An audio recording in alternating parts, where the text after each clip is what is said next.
a number of different schools. I went to a country primary school, then I went to a school without walls, and then I went to a city high school, and then I went to a boarding school. I did the whole mix. And my favourite subject was biology-based subjects, but I also like business subjects.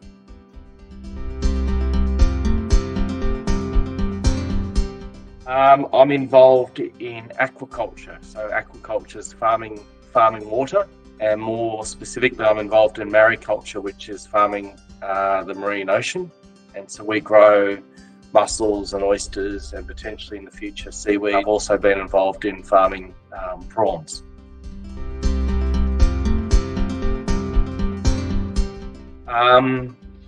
I spend a lot of time traveling, so I spend time living on my farm and working from a home office, and then traveling down to where our marine farms are in Jervis Bay and Eden in New South Wales. And I also spend time at an office in Sydney. So a typical day for me could be visiting the processing facility, being out on a ship or a large vessel a couple of kilometres offshore in the middle of Jervis Bay Marine Park, or sitting in my city office in Sydney overlooking the Sydney fish markets.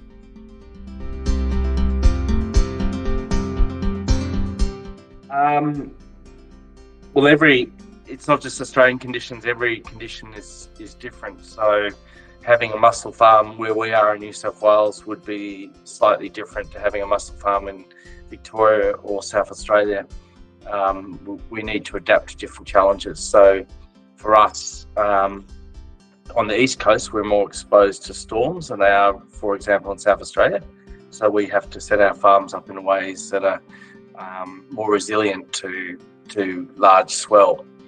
And then in South Australia, they might have different challenges again that we don't have. So it's not just within Australia, it's within a region. Technology is changing in aquaculture at an extreme rate. When I first started in aquaculture, we didn't know how to farm prawns at all, and the salmon industry was quite new. And now both those industries are multi-billion-dollar industries around the world. We were starting with breeding from wild-caught broodstock, and now it's very much run by breeding programs with emphasis on selective breeding, and the husbandry practices have changed dramatically in how we culture these animals, and they continue to change at a rapid rate. And to give you an example of that, mussel farming used to be inshore, where in sheltered waters, and we're now starting to embark on expanding our mussel farms into deep water, where the farms will be fully submerged underneath the ocean and away from the swell.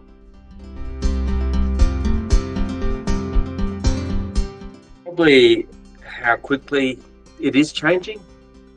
There's a lot of collaboration in our industry between those of us that are practitioners to also scientists, both at state level and national level, CSIRO, for example, and probably just the rate of change in productivity has been what surprised me most. Resilience. I think we're operating, in our case, in a marine environment where we don't have much control over that environment, and with climate change, we're going to need to grow even more resilient, and we need to continually adapt to. It's not like traditional agriculture where you can put a fence around your farm and control that environment to a certain extent beyond droughts, etc. But in our environment, we have very little control, and so you need to build a lot of resilience up. And to survive in our industry, you need to be risk mitigation is the key.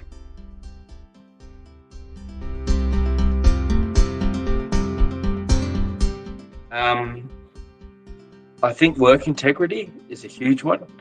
It's being not in a rush and being prepared to start at the bottom run and work your way up. And you will work your way up if you show work integrity and initiative.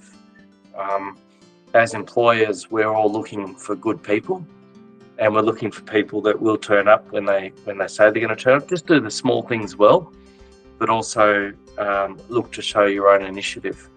And some of my best employees have been people that might have had a master's in marine biology, but then they've been prepared to come and work in our processing facility just to get their foot in the door. And they've now worked themselves up into senior positions within our team. But those are the people that they're reliable, they show work integrity, and they show initiative. But there's lots of opportunities for people that do show those traits.